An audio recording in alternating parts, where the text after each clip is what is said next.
Olá, meus amigos, sejam todos muito bem-vindos ao canal do Rita de Cássia no YouTube.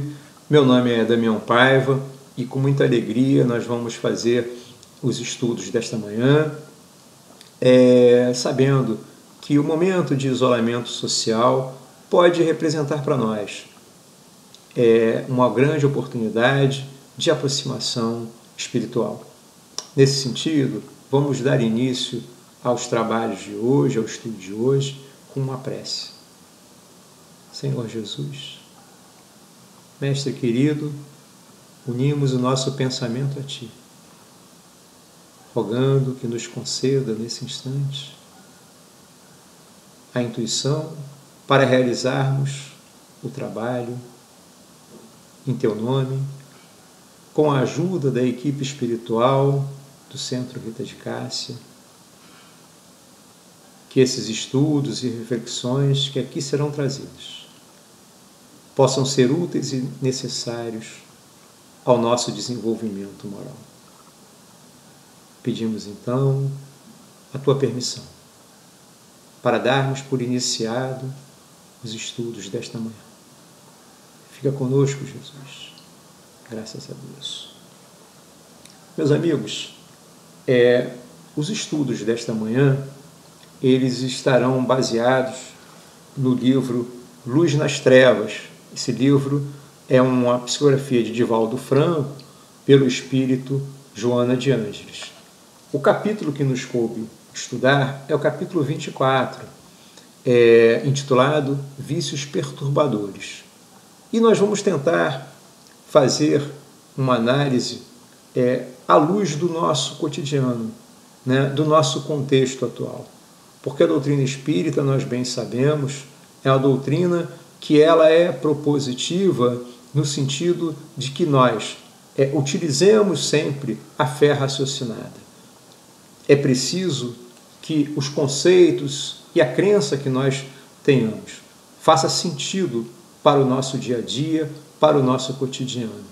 Assim, vamos buscar, na realidade, fazer uma ponte entre o texto de Joana, que nós vamos ver que é muito atual, muito propício e oportuno para os momentos que nós estamos vivendo, com o que efetivamente o planeta como um todo está vivenciando nesse instante. Lá no Livro dos Espíritos, que completou 163 anos, agora em 18 de abril, no item 7, nos é informado que o Espiritismo ele tem 3 aspectos. O primeiro aspecto seriam os aspectos das manifestações. O segundo é o aspecto dos princípios e da filosofia que deles decorrem. E o terceiro aspecto da doutrina espírita é justamente a aplicação desses princípios. Segundo esses aspectos, teríamos então 3 espécies ou 3 classes, 3 graus de adeptos. Aqueles que creem na comprovação, né, das manifestações. A segunda classe de adeptos, aqueles que já percebem as consequências morais da doutrina espírita. E o terceiro grau então de adeptos seriam aqueles que praticam ou se esforçam por praticar a doutrina espírita. Nós assim entendemos, né, que o Espiritismo, enquanto ciência, filosofia e religião, ele nos propõe, na realidade, uma visão integrada, uma visão sistêmica de todos os fenômenos que acontecem conosco, sejam aqui, né, no plano material, na nossa Terra, no planeta escola que nós estamos, seja no mundo espiritual, na pátria espiritual. Mas Joana de Ângeles, como uma estudiosa, né, do comportamento humano, ela que tem obras todas baseadas na psicologia, ela nos traz um conceito muito preciso do que seriam vícios. E o conceito ele é importante justamente para a gente delimitar o âmbito de investigação, ou seja, nós temos que saber do que nós estamos falando, do que nós estamos tratando. Vícios perturbadores, então, segundo Joana, são aqueles hábitos arraigados que trazem uma dependência prejudicial, imprimindo-se no inconsciente e transformando-se em necessidade imperiosa. Bom, se nós pudermos decompor, então, o conceito que Joana nos traz, nós vamos entender que esses vícios, eles são hábitos. Sim, mas aí você pode dizer, bom, mas nós temos hábitos saudáveis. Não é desses, efetivamente, que Joana está falando. Joana está nos trazendo que os vícios são hábitos arraigados, mas são hábitos que trazem uma dependência prejudicial. Ou seja, nós, na realidade, não nos percebemos e, por ser uma repetição, porque o que o hábito representa? Grosso modo, hábito são sempre aquelas atitudes, aquele comportamento sobre pessoas ou coisas de forma reiterada, né? A gente faz, a gente pratica no nosso dia a dia quase que com frequência. Então vamos ver, na realidade, o segundo elemento que ela nos traz. Ele se imprime onde? No inconsciente. Na nossa tela mental, na nossa mente, é justamente o campo, essa zona mental, que o vício vai ser impresso. Me socorrendo, então, de uma reflexão, apenas para a gente poder, de alguma forma, trazer sentido a esse locus em que se colocam os vícios perturbadores, nós podemos lembrar da questão 621 do Livro dos Espíritos, em que Kardec pergunta e a seguir vem dizendo: onde está escrita a lei divina ou natural? Mais ou menos assim. A lei divina ou natural está escrita na consciência. Bom, então, se os vícios eles são contrários ao nosso progresso moral, à nossa evolução, evidentemente, a nossa consciência, quanto mais desperta, quanto mais ela for acionada no caminho do bem, da elevação moral, mais nós estaremos tendo a oportunidade de evoluir, de crescer moralmente. Ao contrário, quando nós damos vazão a esses hábitos que nos causam uma dependência prejudicial, causam uma ilusória satisfação momentânea, porque Joana também nos coloca assim, nós então estamos nos afastando das leis divinas e naturais e estamos indo para um caminho que é justamente contrário. Quando você se afasta, você vai dando margem a que esses hábitos eles possam proliferar, eles possam ainda mais ganhar espaço na tua zona mental, na tua tela mental e, portanto, passa a comandar você, né? Porque ela diz que gera dependência e se transforma em necessidade imperiosa que escraviza, ou seja, você passa a ser escravo daquelas práticas reiteradas, daquelas condutas. Mas aí nós podemos saber, né, como é que elas chegam até nós. Joana também nos diz. Elas vêm, elas estão em nós, elas ganham espaço na nossa mente quando a mente está ociosa. E aí o espírito acaba se comprazendo, ou seja, você enquanto ser humano, você se compraz com aquela prática. Mesmo não tendo ideia, num primeiro instante, das consequências nefastas que aqueles vícios vão trazer. Porque eles impedem a renovação do nosso pensamento. Vamos ler os trechos em que Joana nos traz, porque, de fato, esse estudo ele é bastante rico e muito oportuno, como eu já disse, para esse momento nosso. Joana fala assim: começam na mente ociosa, em forma de ideia prazerosa, fixam-se, absorvendo a atenção e espraiam-se, impedindo que o pensamento se renove dentro da programação normal. Ou seja, eles, na realidade, como nós dissemos ainda há pouco, eles ficam fixados ali na tua mente e nessa mente ociosa. Por isso é que o trabalho no bem, a ocupação útil, é tão importante para que a gente consiga encontrar o nosso caminho da felicidade, o caminho do progresso. Na realidade, a nossa missão é buscar o progresso, porque a felicidade ela vem como consequência do adiantamento, do progresso que a gente faça. Então, mais à frente, Joana tece a seguinte observação: os vícios eles exigem submissão e oferecem a ilusão do contentamento momentâneo, entorpecente, e exaure as energias vitais na vítima, que são consumidas pela ideia absorvente e obsessora.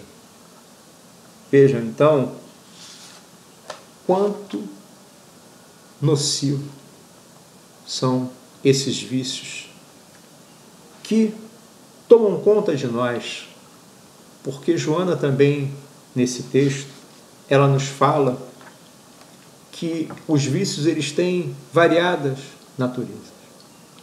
Eles podem ser vícios orgânicos, psíquicos, morais ou sociais. Os vícios sociais, nós estamos mais habituados a lidar com eles, ou seja, eles estão espalhados em todo o nosso coletivo. E aí é mais fácil. Materialmente você olha e você observa, né? Os vícios relacionados ao álcool, à droga, às dependências químicas, né, por assim dizer. E a gente pode, quanto a esses, até porque há, na realidade, um aspecto que se exterioriza, ser mais fácil você combater. Né? Eu lembro que o progresso que a gente tem, em muitos aspectos, a gente às vezes não consegue notar de antemão que houve um progresso. Mas se você for observar, enquanto a relação, né, para falar só apenas de sem nenhum julgamento, mas para dizer, o tabagismo ele era amplamente aceito pela sociedade. E hoje, né, foi preciso, na realidade, né, campanhas e campanhas, leis de restrição, né, você não pode mais fumar em ambientes né, onde você tem ali a coletividade, ambientes fechados. Tudo isso veio para que nós pudéssemos, de alguma maneira, também, com a disciplina, com o rigor da lei, que nós pudéssemos fazer a nossa transformação. E antes era um vício absolutamente, digamos assim, aceito e muitas vezes até estimulado pela sociedade. Mais adiante, seguindo o texto, Joana diz assim: necessário muita vigilância em relação a eles, especialmente aqueles que defluem das frustrações e dos conflitos.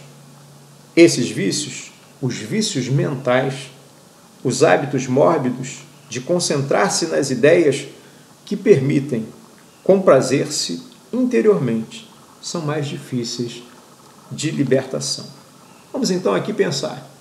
Joana diz então, como eu estava colocando ainda há instantes, esses vícios sociais, aqueles vícios orgânicos, a gente consegue identificar com maior facilidade e talvez a partir daí, justamente até por isso, a gente consiga fazer a nossa transformação, né, mediante a nossa vontade, que a gente também vai ver um pouquinho mais à frente quanto é importante para que a gente se liberte desse vício que nos escraviza. E aí, Joana fala nesse aspecto, desses vícios que são vícios que são oriundos, na realidade, de uma questão psíquica, né? Das frustrações, dos conflitos. Esses são muito mais difíceis. E por isso é importante a gente fazer essa busca interior. Daí a pertinência que nós já podemos, de alguma forma, notar do tema com o nosso contexto atual.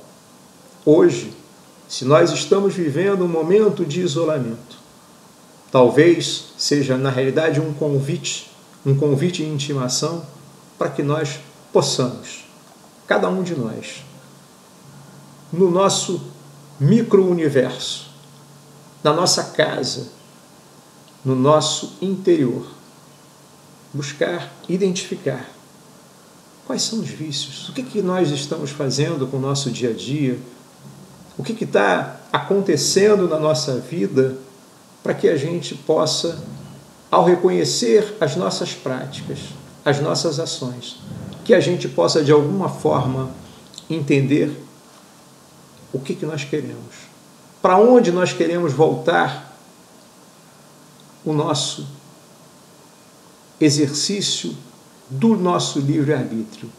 Porque se pensamos em liberdade, também temos que reconhecer a responsabilidade.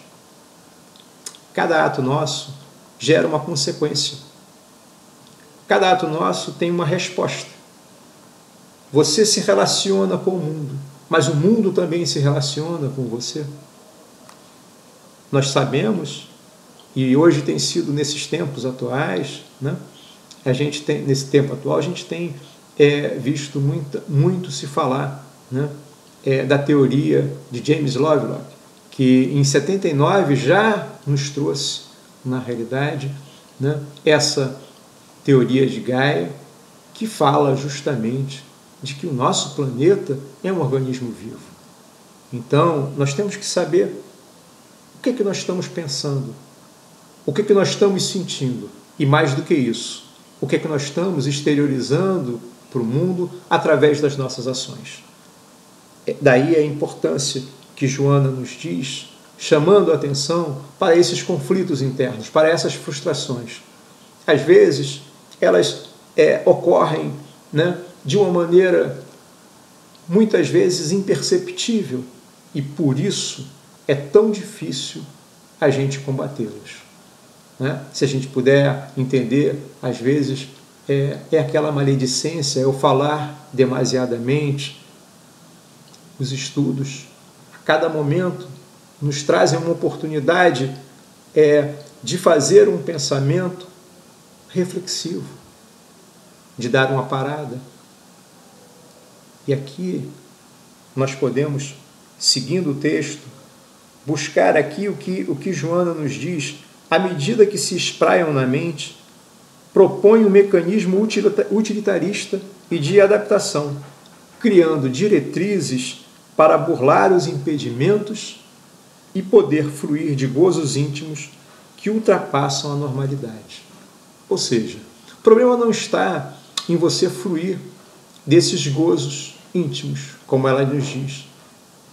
O problema é que essas práticas ultrapassam a normalidade, ou seja, na realidade, eles se espraiam pela mente e, num mecanismo quase que de dissimulação, vamos dizer assim, eles criam em você uma dependência, uma necessidade ilusória, um contentamento instantâneo, fugaz, e cada vez mais com a prática reiterada, ele vai criando dependência e menos prazer você vai tendo e mais você vai dependendo dessas práticas viciosas e que, no fundo, todos nós sabemos quanto de mal isso vai nos causar e impedir também a nossa evolução. Sigamos, então, aqui no texto de Joana de Ângeles, melhor dizendo. Imagens que se cultivam pela apresentação erótica ou provocadoras da libido infelicitam o indivíduo que se deixa fascinar enquanto lhes dão guarida. Num contexto social em que o sexo atendido se torna fator essencial para a felicidade ilusória, é quase inevitável o vício de nele fixar-se. E ela está trazendo, né, a questão também do materialismo. Ela que puxou apenas o exemplo relativamente ao sexo. Mas isso serve, obviamente, para todos os outros vícios, sejam eles morais, orgânicos, psíquicos, né? Nós temos que entender que cada ato que nós fazemos, ele está ligado a alguma coisa que nós estamos dando fundamento, ou seja, nós estamos sustentando essas práticas. E sustentamos essas práticas com o quê? Com a vontade, né? Falando de vontade, nós vamos trazer, eu acho essa obra aqui primorosa também, Pensamento e Vida, de Emmanuel. Logo no capítulo 2, ele fala sobre a vontade. Porque a vontade é que efetivamente pode nos libertar desses vícios que nos escravizam.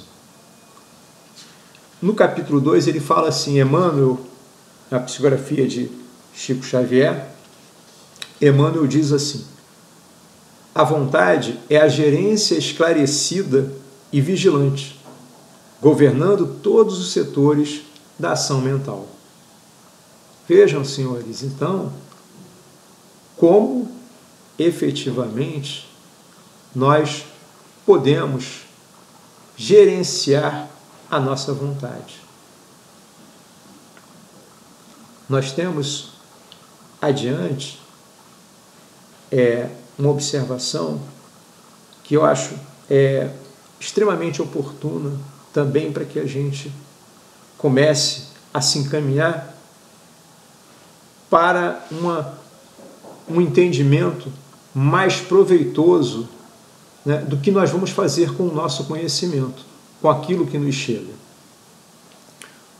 Emmanuel então nos fala assim: a eletricidade é energia dinâmica, o magnetismo é energia estática, e o pensamento? O pensamento é força eletromagnética. Pensamento, eletricidade e magnetismo conjugam-se em todas as manifestações da vida universal, criando gravitação e afinidade, assimilação e desassimilação nos campos múltiplos da forma que servem à romagem do espírito para as metas superiores traçadas pelo plano divino. Ou seja, vejam como, na realidade, tudo se conecta, né? Pensamento, eletricidade e magnetismo. São forças da natureza, forças que estão colocadas, de alguma forma, em nós, enquanto espíritos imortais, e deles nós temos ou que nos aproveitar da melhor forma possível, ou evitar, na realidade, dar curso a esses vícios perturbadores. Joana de Ângeles nos traz. Por isso eu vim trazer Pensamento e Vida, porque ela justamente nos coloca que é através do pensamento edificante que nós podemos nos libertar dos vícios que nos escravizam. Ela fala assim: procura enriquecer-te de pensamentos edificantes, variados, que te proporcionem beleza, bem-estar e disposição para uma existência feliz. Um pouquinho mais adiante ela fala: aonde se vai, leva-se o que se pensa, mudando-se de lugar sem alterar o comportamento mental. Vejam então que não adianta você acreditar que você possa estar passando por essa ou por aquela privação, por aquela necessidade, ou por aquela prova que chega a você e que você identifica, que você esteja, na realidade, passando isso por força dos outros, porque você está num ambiente que não seja adequado, que você tem que se mudar. Não adianta. Você pode se mudar, mas se você, na realidade, não tiver mudado, o que te faz pensar, não tiver mudado na realidade os pensamentos e os teus sentimentos, você vai levar todos esses problemas onde você estiver. Ou seja, os vícios que nós temos hoje aqui, eles vão nos acompanhar, e Joana de Ângeles também fala isso no texto, lá na parte final, seja aqui, seja do outro lado. Ou seja, é preciso que a gente possa utilizar aquela máxima: orai e vigiai. Vigiar, sim, tudo que pensamos, tudo que nós sentimos, para que essas nossas emoções, que as nossas sensações não nos escravizem, não nos tornem, na realidade, um objeto de manipulação. Somos seres que estamos em constante processo de aprendizagem e nós precisamos fazer bom uso do tempo e do espaço. Nós temos na obra de Leon Denis, O Problema do Ser, do Destino e da Dor, ele nos coloca categoricamente a questão da vontade. Nas Potências da Alma, ele diz: por que meio poremos em movimento as potências internas e as orientaremos para um ideal elevado? Pela vontade. O uso persistente, tenaz desta faculdade soberana permite-nos modificar a nossa natureza, vencer todos os obstáculos, dominar a matéria, a doença e a morte. Vejam como é importante, então, nós termos uma vontade firme. Como é importante que a gente procure, na realidade, quando as questões que nos afligem, que nós possamos refletir, que nós possamos usar bem o nosso pensamento. No livro de Martins Peralva, O Pensamento de Emmanuel, pela editora Leal, aliás, da FEB, foi a FEB que editou esse livro aqui, Martins Peralva nos diz, falando sobre pensamento, ele compara, na realidade, a um farol. E ele fala que o espírito seria aquela energia luminosa do farol. Então, o espírito, como ser inteligente, ou seja, como elemento inteligente do universo, ele pensa. A consciência desperta. Então, a consciência, na realidade, reflete. Isso já é Emmanuel falando. E o nosso corpo? O corpo, ele na realidade é uma obra divina, né? Então o corpo ele executa. Por isso é que ele faz uma comparação da questão do farol. Nós então teríamos o espírito, né? Como aquela luz, o espelho seria, na realidade, a mente desperta, o espelho que reflete, e o corpo físico, o nosso corpo, seria, na realidade, a estrutura do farol. Olha que bela imagem, né, que é criada, para que a gente possa entender. Então, parte de nós, enquanto espíritos imortais, tudo aquilo que nós vamos pensar. E, evidentemente, vai se refletir no mundo exterior, na medida em que isso esteja no nosso campo mental. Então, quanto mais nós pudermos despertar a nossa consciência, melhor será o resultado das nossas ações. Quando você se coloca numa condição, né, de estudante, de aprendiz, e você firma a sua vontade para você tentar alcançar determinados resultados, você efetivamente consegue. Esse é o poder, né? Leon Denis fala que a vontade, né, é o maior poder que nós temos, maior potência da alma. E se a gente realmente entender que a gente quer direcionar essa vontade no caminho do bem, na prática da caridade, nas ações edificantes, no pensamento mais elevado, a gente vai alterando o nosso quadro mental, a nossa zona mental, e a gente passa, de alguma forma, a buscar novos elementos que façam sentido numa vida mais plena, numa vida mais feliz, numa vida de harmonia, de equilíbrio.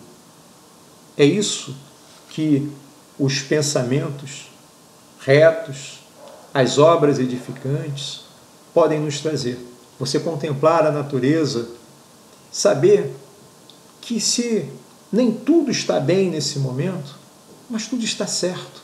A harmonia do cosmos, se nós olharmos para o nosso planeta Terra. Nosso planeta Terra, nós temos da Via Láctea, só para se ter entendimento da nossa dimensão, o Sol é 1.300.000 vezes maior que a Terra. A Terra gira em torno do Sol numa velocidade de 107.000 km por hora. E no seu próprio eixo, ela gira na linha do Equador a 1.700 km por hora. E aí nós perguntamos, você tem bilhões de sóis, trilhões de galáxias. Hoje, a astronomia, a cada momento, evolui e o nosso conhecimento passa, eu acho que, não só a ter a dimensão ainda maior e a compreensão do que somos nós. Somos filhos, sim, de Deus, todos nós. Mas qual é a nossa dimensão no universo? Será que há alguma coisa errada? Vamos pensar, meus amigos. Vamos refletir. Está tudo dentro do cabimento. Nós precisamos, sim, fazer uso dessa doutrina que nos consola, dessa doutrina que nos conforta, para que nós possamos, a cada momento, a cada instante de nossas vidas, dar um passo firme no caminho da nossa reconstrução, da nossa renovação moral, do nosso reequilíbrio físico, psíquico e orgânico. Nada melhor do que agora, nesse momento de distanciamento social, pensar nas relações que nós mantínhamos, pensar como nós estávamos, de alguma forma, tratando as nossas relações profissionais, as nossas relações familiares, como nós estávamos, até então, levando a nossa vida. Estávamos vivendo efetivamente ou estávamos apenas passando o tempo? São provocações. Obviamente são reflexões que eu tento trazer nesse estudo e que, de alguma maneira, é fruto do meu estágio evolutivo também. Mas eu fiquei aqui a me pensar e, de certa maneira, no pensar, a gente tenta, exteriorizar para vocês aquilo que possa ser útil dentro desse momento que nós estamos atravessando.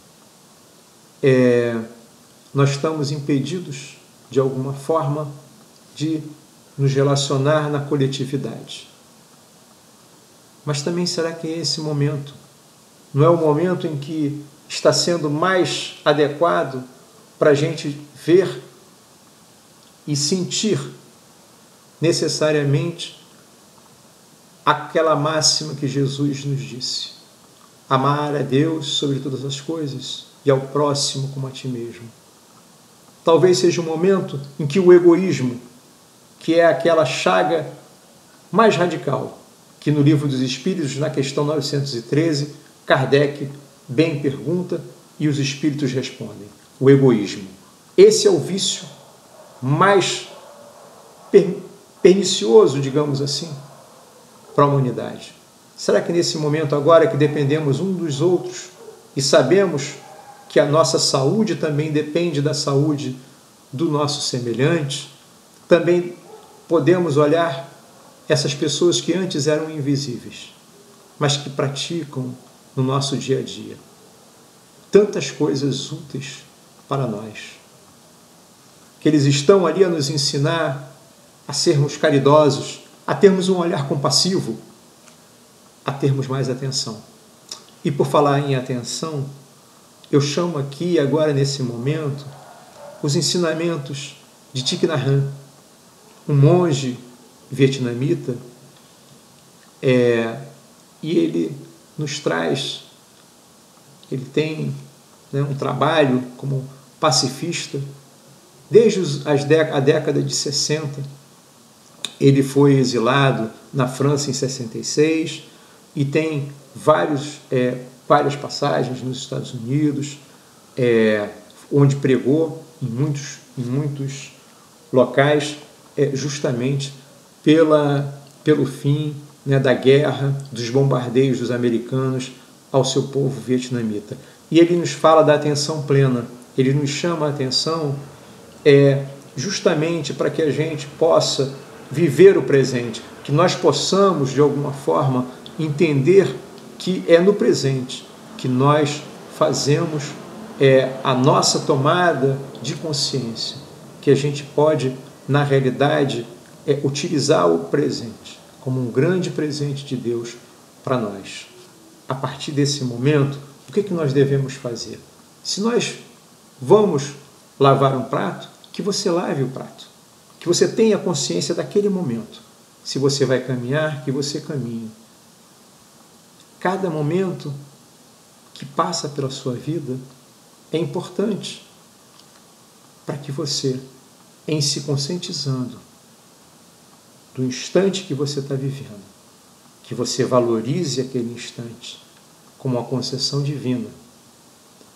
Thich Nhat Hanh conta-nos James Forrest, que viajou com ele em 1968 para os Estados Unidos, e eles fizeram diversas, Thich Nhat Hanh fez diversas palestras, ele ia levar, na realidade, sempre a visão dos camponeses vietnamistas que trabalhavam ali nos arrozais, a visão daquele povo que estava sendo bombardeado, que era o próprio povo de Thich Nhat Hanh, porque ele, como eu disse, é vietnamita. Bom, então, numa dessas ocasiões, James Forrest diz que Thich Nhat Hanh estava em St. Louis, numa igreja, num auditório grande. Após ele acabar a palestra que ele fez e que ele defendeu, na realidade, que os americanos parassem de bombardear o Vietnã, ele já tinha acabado ali aquela sessão de perguntas e respostas. Um homem alto e forte se levanta e, assim, meio que num ar de desdém, fala alto, dizendo: senhor Nhat Hanh, o senhor é compassivo, mas de uma maneira irônica. Então, por que o senhor não está lá no Vietnã com o seu povo, não está ali com aquelas pessoas feridas e tal? E então se fez um silêncio no auditório e Thich Nhat Hanh, com muita calma, uma calma profunda, com serenidade e também com um gesto de carinho pessoal àquele que o tinha interpelado. Ele então responde e diz assim para ele, como se fosse, na realidade, como se fossem palavras representando uma chuva de água, uma chuva no fogo, porque a calma dele contagiava o ambiente. Ele diz assim: se você quer que uma árvore cresça, não vá ajudar a aguar as folhas. Você tem que aguar as raízes. E eu justamente estou aqui porque são nas raízes aqui de muitos que tem a guerra. É na raiz da guerra em que eu venho para mostrar o que o camponês vietnamita tem, qual é a perspectiva que ele tem acerca dos bombardeios. Por isso eu vim até aqui. E Thich Nhat Hanh, então, deixa aquele ambiente silencioso onde as pessoas passam a ser reflexivas e fala com o presidente da sessão, da reunião, e sai rapidamente. James Forrest vai atrás de Thich Nhat Hanh e o encontra quase sem fôlego. Depois de alguns minutos, James Forrest pergunta: por que será que você está assim? O que aconteceu? Thich Nhat Hanh então diz: eu estou assim porque eu tive raiva daquele homem. Não, mas você pode ter raiva. Não, eu não posso ter raiva, porque eu estou aqui falando em nome de todos os camponeses. E nesse momento eu tenho que mostrar que podemos ser melhor. Essa foi a lição que Thich Nhat Hanh deixou naquele ambiente. E que nós possamos, então, transformar os nossos pensamentos e sentimentos, possamos fazer melhor, seguindo o Evangelho de Jesus, as parábolas que ele nos trouxe, que são sabedoria riquíssima, material que aí está, para que a gente atravesse esse momento com muita paz. Vamos fazer, então, a nossa prece final. Senhor Jesus, Mestre amigo, agradecidos que estamos pela oportunidade do trabalho, que esse momento sirva para o nosso enriquecimento moral. Que possamos, Jesus, seguir confiantes em Deus nosso Pai, pedindo por todo o planeta, para que o planeta Terra consiga, nesse instante, ultrapassar, através da solidariedade e da fraternidade, as provas que nós estamos enfrentando. Fica conosco, Senhor. Sabemos que a providência divina é justa e soberanamente sábia. E assim, Mestre, agradecemos a equipe espiritual do Centro Rita de Cássia, que conosco esteve para o nosso trabalho. Graças a Deus. Muito obrigado, meus amigos. Fiquem com Deus e muita paz a todos.